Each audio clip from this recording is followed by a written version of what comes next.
Hello everyone, good morning. आज मैं रामायण से संबंधित एक छोटी सी बात बता रही हूँ। शायद आप लोग जानते होंगे या फिर नहीं भी जानते होंगे, क्योंकि हर बात हर किसी को पता नहीं होता है। तो जब रामचंद्र जी सीता जी और लक्ष्मण जी के साथ वन को चले गए थे और इधर दशरथ जी की मृत्यु हो गई थी, फिर भरत जी और शत्रुघ्न जी अपने ननिहाल में थे और वहाँ से उन्हें बुलावा भेजा गया। तो जब दोनों भाई अयोध्या में प्रवेश किए तो भरत जी को हर जगह सन्नाटा ही सन्नाटा दिखाई दे रहा था। तो भरत जी धीरे धीरे घबरा रहे थे, उनकी घबराहट बढ़ती जा रही थी कि आखिर इतनी सन्नाटा क्यों है। फिर वो सबसे पहले सुमंत जी को बुलाते हैं और उनको कहते हैं कि मुझे राजा राम से मिलना है।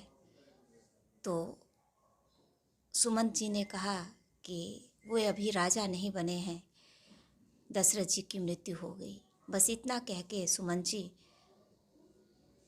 चुप हो जाते हैं। आगे की कोई भी बात बताने से वो इनकार करते हैं। फिर भरत जी रामचंद्र जी के कमरे की तरफ बढ़ने की कोशिश करते हैं। तो सुमंत जी कहते हैं कि रामचंद्र जी अभी आपसे नहीं मिलेंगे। तो क्यों नहीं मिलेंगे? भरत जी ये बात मानने के लिए तैयार नहीं हुए। फिर भरत जी ने कहा कि हम सीता जी से मिल लेते हैं, अपनी भाभी से मिल लेते हैं। लेकिन सुमंत जी ने कहा वे भी आपसे नहीं मिलेंगी अभी। तो भरत जी और ज़्यादा घबरा रहे थे कि ऐसा क्यों बोल रहे हैं, एक ही दिन में इतने कैसे बदल गए। फिर उसके बाद भरत जी कहते हैं कि कोई बात नहीं, मैं अपने लाडला लक्ष्मण से मिल लूँगा।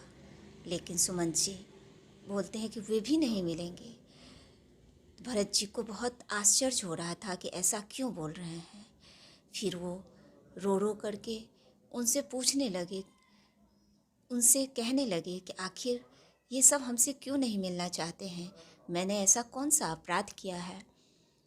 तब सुमंत जी से रहा नहीं गया और उन्होंने पूरी वृत्तांत उन्हें सुना दी।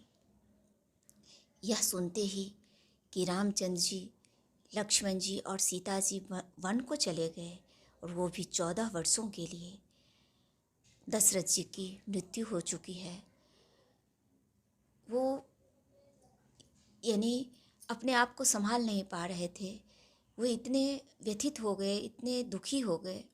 फिर उन्होंने थोड़ी सी हिम्मत करके और जो राजगुरु वशिष्ठ जी और बाकी के बहुत सारे गुरु थे, प्रजा सबको एक साथ इकट्ठे किए और तब उन्होंने वशिष्ठ जी से प्रश्न किए कि आप इतने बड़े गुरु हैं, राजगुरु हैं, और आपसे इतनी बड़ी भूल कैसे हो सकती है।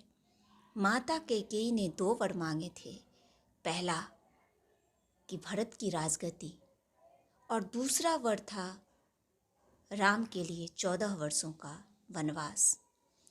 तो जब राजा के पद पे कोई था ही नहीं, जब राजा कोई बना ही नहीं था, दशरथ जी राजा के पद से पहले ही त्याग कर चुके थे, तो फिर किसके आज्ञा से वे वन में गए? क्योंकि जब तक राजा की आज्ञा न हो तो कोई भी व्यक्ति देश छोड़कर नहीं जा सकता है, राज्य छोड़कर नहीं जा सकता है।